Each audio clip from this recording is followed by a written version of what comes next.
Bună dimineața, dragii mei! De la Mănăstirea Piatra Tăieturii.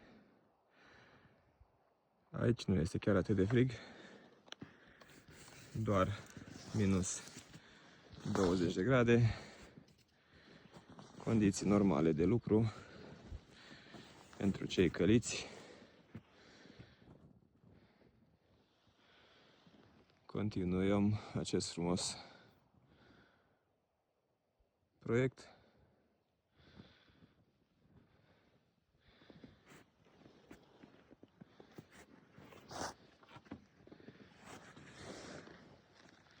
Căprioarele stau la soare și vă așteaptă să le vizitați, să le aduceți ceva bun.